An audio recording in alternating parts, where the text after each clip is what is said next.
Pro Group Management. Workers' comp that works for you.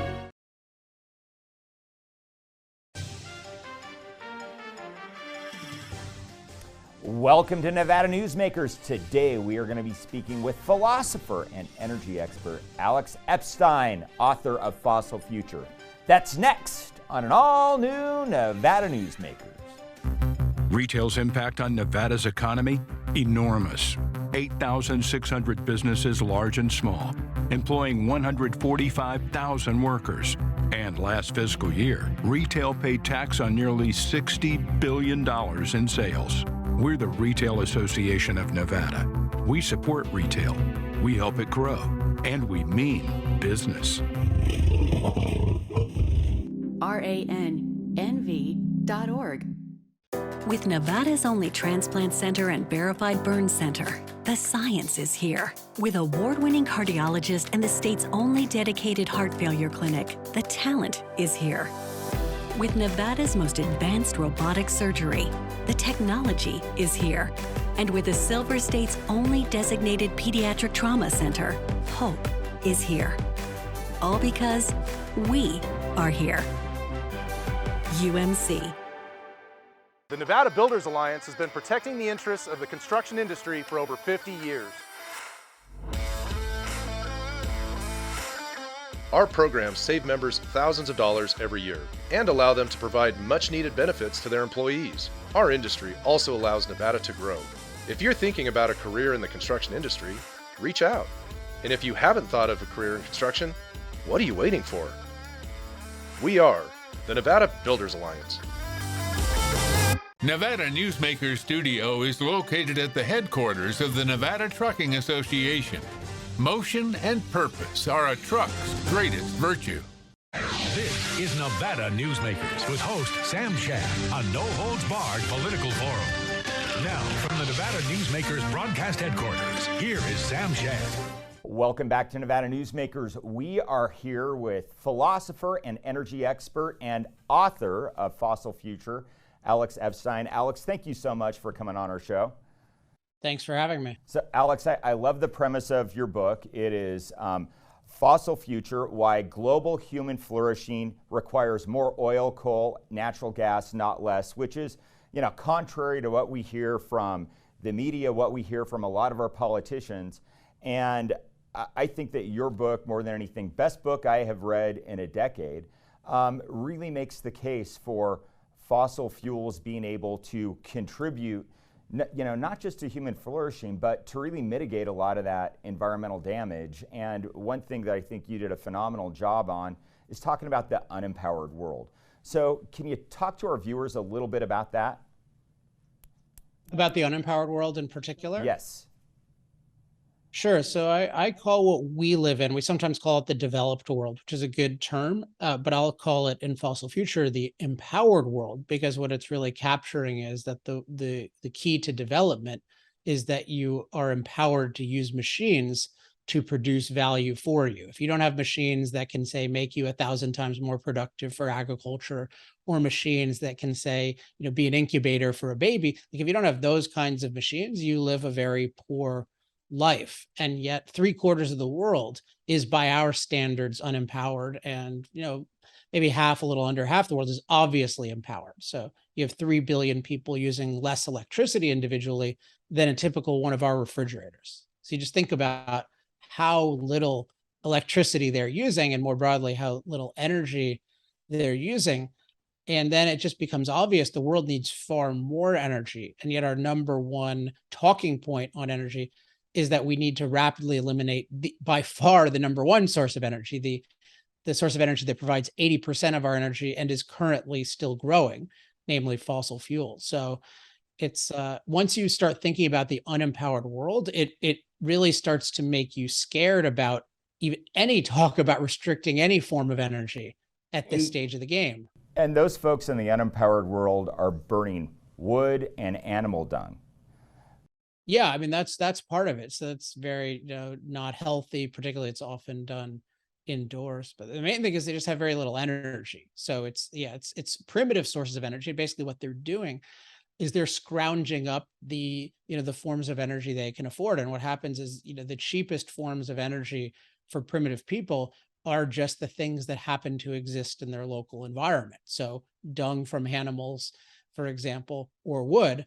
But the issue with wood, they call it renewable, but you can't scale it very well, and you cut down all your forests and then you run out of it. So these things don't lend themselves to low cost, reliable, scalable energy.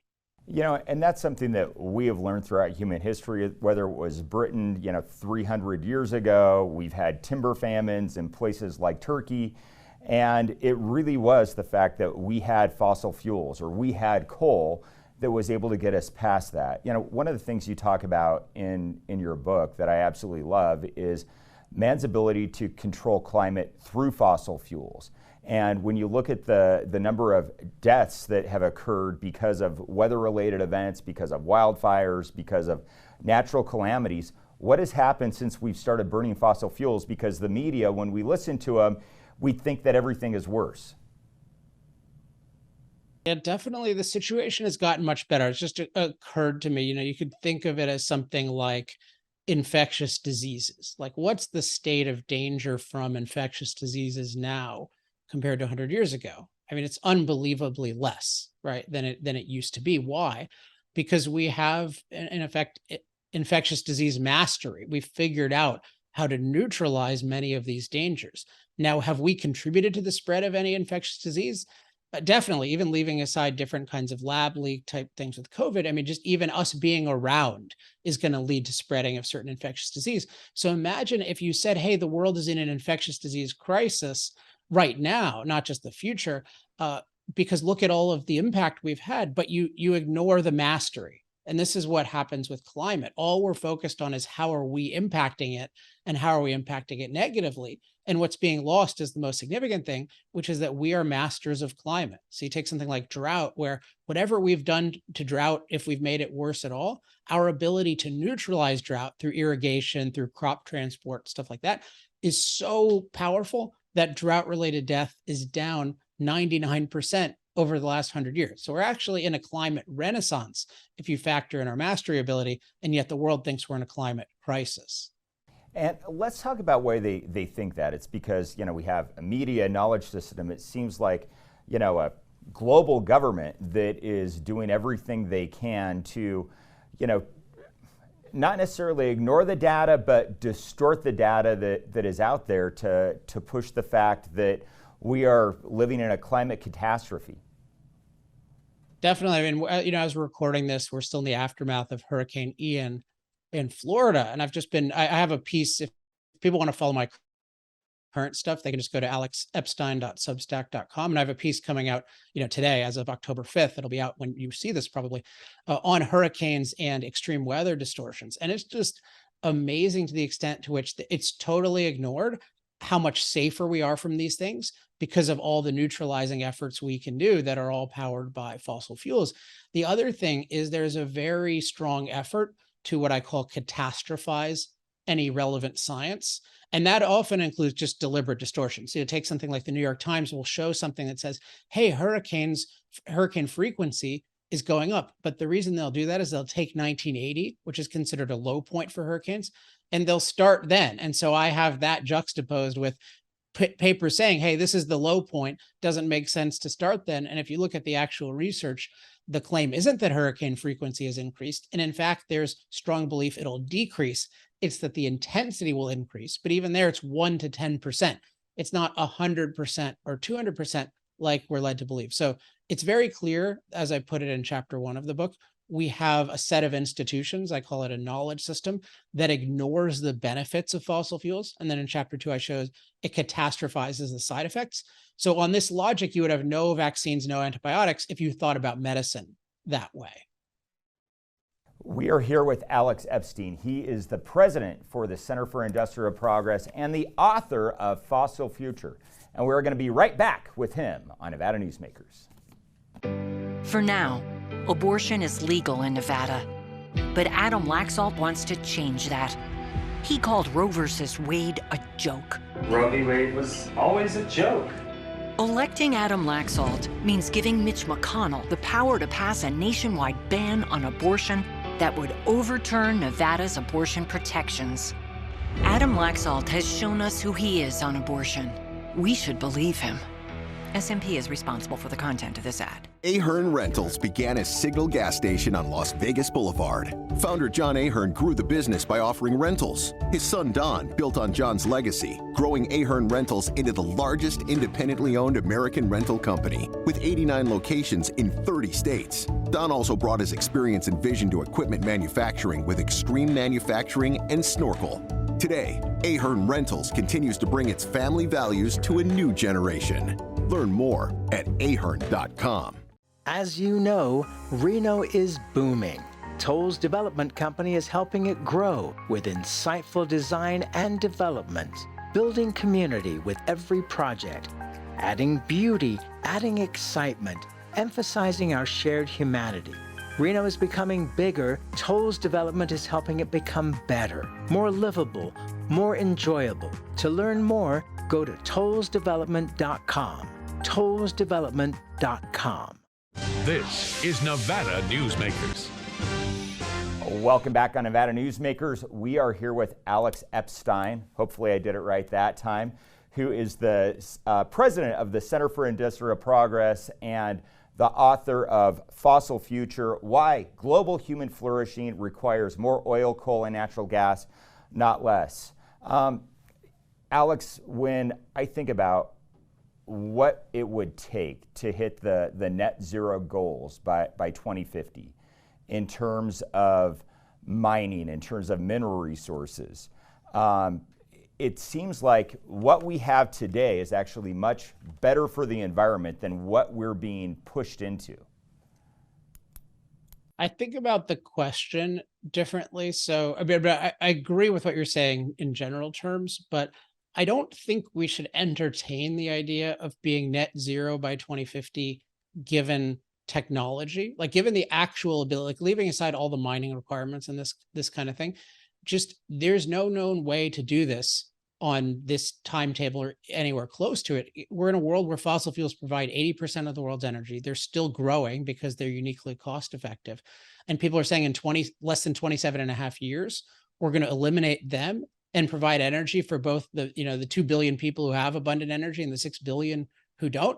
I mean, it's just really a mass murder proposal, because what you're doing is you're taking away the energy that powers the machines that allow us to exist at today's level of productivity and prosperity. So I think the main thing is I don't even like, as soon as somebody says net zero, my head says, oh, you just want to kill a bunch of people, like, and a lot of people. And look at what's happening in Europe right now, even the US right now. And we haven't even stopped the growth of fossil fuels, right? It's still growing around the world, and still slowing it through all these restrictions is leading to a crisis. So I think this should be off the table. But it is true that the most interesting thing to me about the mining is that it is totally unprecedented in terms of the quantity that is being advocated. And yet there are all these people saying we should start getting rid of fossil fuels and we'll replace it with this thing that, among other problems, involves a lot of mining. And it involves mining in an anti-development political environment that all these anti-fossil fuel people have created. And yet they assure us, including these academics assure us, oh, it'll all work perfectly in 27 and a half years. Like, why would you ever listen to someone who says, let's get rid of what works? I've got something that's never been done at all anywhere, but it's going to work for everyone everywhere. And it requires a crash program of mining that somehow is not going to drive up prices, even though crash programs always drive up prices. And it's going to sail through an anti-development political environment, even though that doesn't happen at all. And so my conclusion is the people advocating this do not care about energy. They care about opposing fossil fuels and coming up with a pretty crappy and flimsy reason that it's all going to be okay if we follow this anti-fossil fuel program. Well, and we see that happen. Nevada is the only state in the country that has a lithium mine. They just found one of the largest lithium deposits in the world in Maine that will never be touched. When you look at energy, and you look at it from an energy density scale, Nuclear is the only thing that tends to beat fossil fuels in terms of how much energy it produces. That's something else that has been had this catastrophic lens put around it. In Fossil Future, I try to compile all these examples, nuclear being one of them, that the anti-fossil fuel movement is clearly not about let's have all the energy that we need and want, but without the CO2. That's not what's going on, because otherwise they wouldn't be so opposed to mining, as we've discussed, and they wouldn't be opposed to nuclear, which is the most promising potential long-term replacement to fossil fuels by far. Nuclear is very dense, but it's also very clean and very safe, and yet it's demonized as dangerous, even though there's no science behind this at all. And most of the anti-fossil fuel movement is extremely anti-nuclear. And so I think what you need to conclude is there's something deeper going on. And I believe, and I talk about in chapter 3, it's an opposition to human impact on nature as such. Anything that impacts nature, including nuclear, because it can potentially produce a lot of energy that impacts nature, but also people think it's wrong to impact nature by splitting the atom or by creating waste. That's pretty easy to deal with, but it's still a new thing that we've created that people think is evil. Like, it's really what's going on is people think that our impact is bad and we should just eliminate it at all costs. And I believe that's the driving force behind this anti-fossil fuel movement, not a particular concern about CO2 emissions. We are talking with Alex Epstein. He is the president of the Center for Industrial Progress and the author of Fossil Future. And we're going to be right back on Nevada Newsmakers. Southwest Specialties has been making the homes and businesses of Nevada beautiful for more than 20 years. Their experienced designers and craftsmen create the walkways, backyards, water features, and a variety of outdoor cooking areas that add curb appeal and value to your investment. Call today or visit them at their website and see how they can make your outdoor spaces special. Southwest Specialties, creative, distinctive, beautiful. Modern boutique Ahern Hotel and Events Center in Las Vegas. Host meetings and events on 2 floors. Stay in luxurious rooms and suites. Unlimited branding opportunities. Regional Italian cuisine by Chef Mark Segrisi. Flexible event spaces. Full buyout options. Visit ahernhotel.com today. Hi, I'm Renee Summer, our digital news anchor here at 7 at 7. Watch our streaming nonstop newscast immediately with your mobile phone. 7 at 7 is the new way for you to get every bit of local news you need in just 7 minutes. Breaking news, local neighborhood news, weather, and sports are just a click away. Reporters bring you all of what's happening in the Valley. From Roku, Amazon Fire, Apple TV, YouTube, and more. Get every bit of local news you need from the RJ and LVRJ.com. The 10th annual Nevada Newsmakers Goes to Washington is brought to you by the Regional Transportation Commission of Washoe County, your RTC, our community. Pro Group Management, workers' comp that works for you. University Medical Center of Southern Nevada. Compassion, accountability, integrity, respect.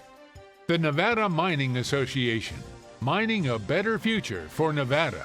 And NV Energy. NV Energy proudly serves Nevada, providing electricity to 2.4 million electric customers. This is Nevada Newsmakers.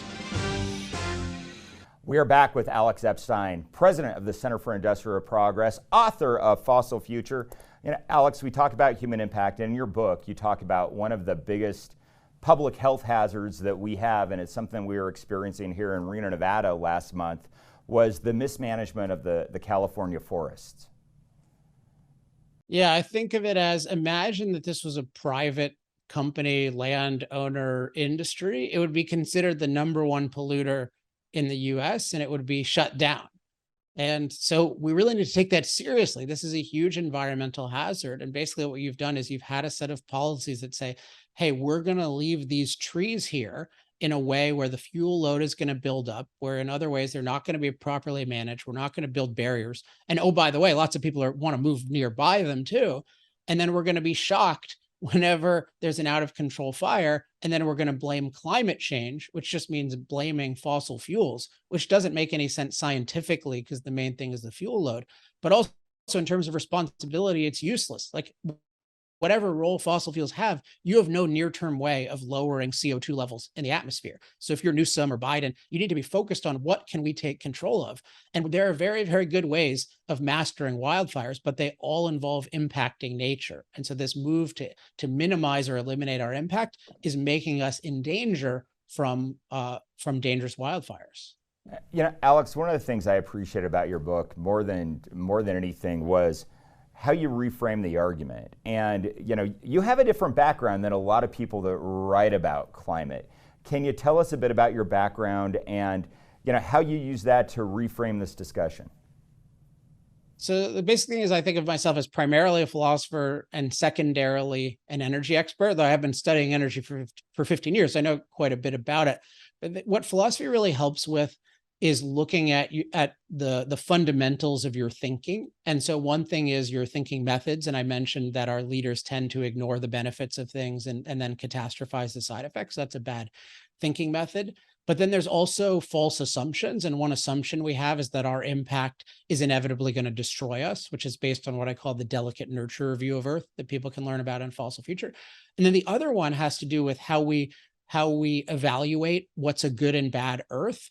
And so the standard we're using to evaluate Earth usually is what I call eliminating human impact. We think our impact is bad and the best Earth is one without our impact. And I think that's an anti-human and evil way to evaluate the Earth. And I say we should evaluate the Earth by the standard of advancing human flourishing. So we want an Earth that's as hospitable to us as possible. And that includes having all these other amazing creatures and beautiful places. But ultimately, that's because that's a good Earth for us to live on. But this idea that we should get rid of our impact in particular and the rest of nature is above us and superior and great, that is an anti-human view that I reject. But I think it's very prevalent, sometimes explicitly, often more disguised. So, Alex, you give some advice for folks that, you know, are coming from, you know, a viewpoint that you and I have about using fossil fuels, about human flourishing, and you know, you give folks, you know, at the last chapter of your book, you give folks some advice on how to move forward with these arguments, and you know, one of them is, you know, not to deny our impact.